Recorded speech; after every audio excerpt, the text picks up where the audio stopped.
I'm excited to be here. To be part of this is exciting for me, and to be here with you all and everyone else watching around the world, it's exciting. Google's one of the biggest companies in the world, so I'm honored to be here today. Anything you do, you have to be that super hyper crazy focused on, you know, the goal or the task at hand in order to be successful at it.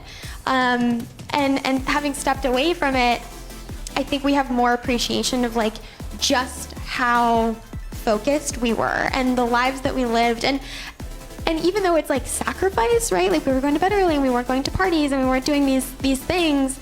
And it could sort of fall under sacrifice, but it never felt like a sacrifice to us. We loved it. But everybody is grappling with something. See, we have these negative stereotypes about mental health that it's like schizophrenia or it's paranoia, and it's not. Sometimes mental health is very subtle. It might be through anxiety. It might be through, there's 30,000 people in here, you know, looking at me and, you know, I might get stage fright or something like that. That's not a negative thing. It's just it's a part of the human experience. And so I would say that, you know, I don't think you can be exploited for your mental health on the basketball court. When guys are on the court, trust me, if you're on the court in the NBA, you are locked in and you are focused on your job, your role on the team, and trying to win a basketball game and support your family. You're not really thinking about like, hey, you know, how can I get under this guy's skin to make him explode? How do I live the Fab 4 lifestyle if I'm 100% plant-based? Or what if I'm constantly on the go and I'm flying for work and I'm at an airport every other day? Or what happens if I really have a deadline that I want to meet or goal body composition change that I need to make, whether it's like a wedding or a red carpet? So I answered all those questions in a fun way by building 4 archetypes in the second book. So the first archetype is Girl on the Go, and these are meals that are less than 30 minutes using the Fab 4, and you get breakfast, lunch, and dinner in every single archetype. You guys have the book, so you can see that. When I talk about mindfulness, I'm also talking about mindfulness that's supported by some qualities, which I call in the book the superpowers. And they have to do with this idea of faith or confidence, because if you really think about it, in order to make an effort, we have to have enough faith or confidence to actually make that effort. And I know that trust or confidence is really important because Einstein said so. You know, it was one of those things that he gave me the opportunity to help the team. And really, I was a young kid. And because I was a young kid, I really hadn't had that respect yet. So it was kind of, he took a chance. You know, this is the ultimate story of valuing things that no one sees, more than what the NBC cameras will show you. I set out to do the impossible last year. No woman from the US had ever made 5 Winter Olympic teams in any sport. I've been the veteran now for, I don't know, 10 years in snowboarding. The women that I compete with are quite literally half my age. I remember, I believe it was 2 summers ago, I was on the podium with 2 women, and if you added up their ages, it literally equaled mine. And I'm 35. It's like I'm not old. I didn't think I was old until I look around and they say the TV shows that I like aren't funny because they have live studio audiences. It's interesting, it happens quick. My new life mission and my life mission now is to help people unlock their own inner strengths and potential in a way that I have experienced it through my own sport and in my life after, becoming more resilient, becoming more mentally adaptable, having a high performance mindset towards any area and facet of their life. And so the questions that I always, want people to ask themselves, especially right now, is those 2 questions. What do you want out of life? And what do you think life wants out of you? So I went vegan when I was 6 years old, which was quite a few decades ago, I have to say now. And people think that's kind of weird. This is in the early 1970s.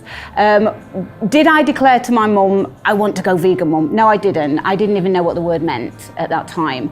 I just knew the principle. So it wasn't really a decision to go vegan, it was a reaction. I love animals. Everything I do, my whole life is centered around helping animals in some way, shape or form. I think that technology changed the game so much. Basically, from the first time I played on tour and to this moment, I feel with better strings, better rackets, I feel there is much more players who can produce sort of power if they are, they're not powerful player, and then it helped to sort of even the game a little bit, so the talent is not as vital as it was before. I think everybody that has followed through with it or contemplated it, it was a combination of things. It's not like this one thing, Right.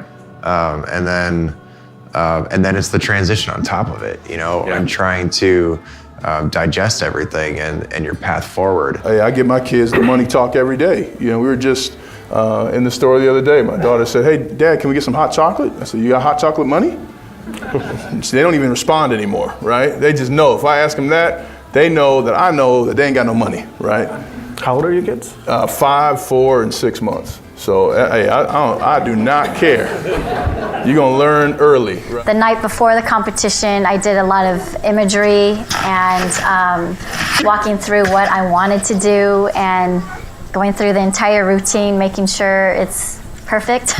If it wasn't, I'd go back and rewind and do it until it was how I wanted, and then I could fall asleep. And I look back and Dayton's head is down and he's frustrated and he's doing the math. He knows we're not gonna finish. And so my wife, she comes out, she starts to bike with us. And she starts to tell us jokes. Tries to take our minds off of what was happening. She started to sing to us.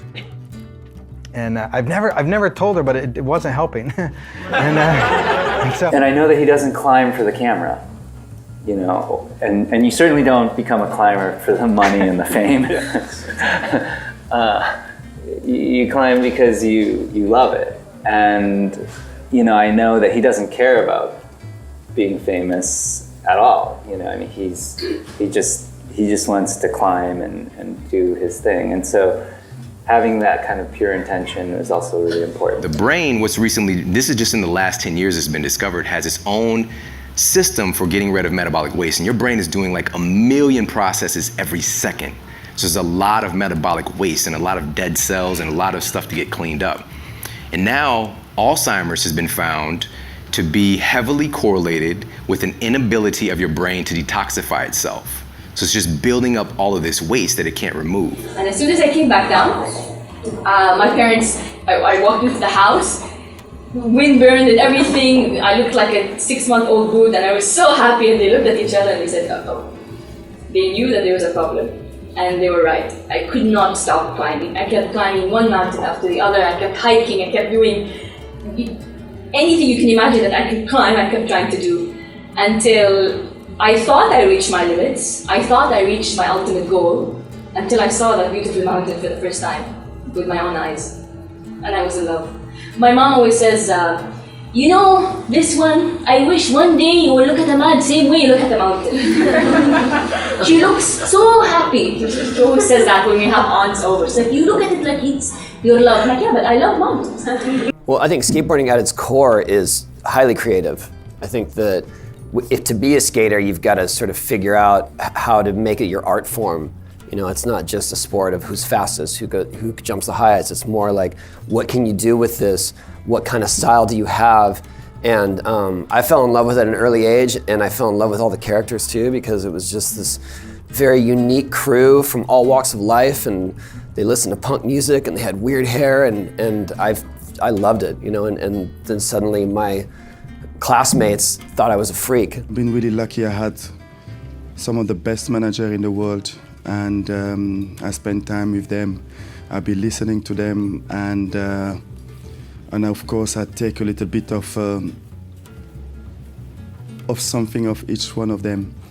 Like Arsene Wenger, spending 9 years with him, the freedom that he gives to the players, his calmness, his office, the fact that his office is always open for conversation, the way that he's managed to turn your head around was quite really interesting, because Arsene, you can say, okay, I'm gonna go to his office, I'm gonna tell him that he was wrong. You come back from his office and you say, no, he was right.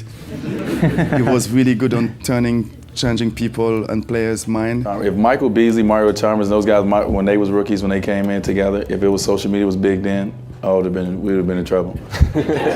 Those rookies right there was terrible. We would have been in trouble. So I guess it just depends on the rookies that come in, if they're mature or not. So, yeah. If we have this amazing power to create whatever story we want. And that power, let me tell you, it's a superpower, is the power of choice.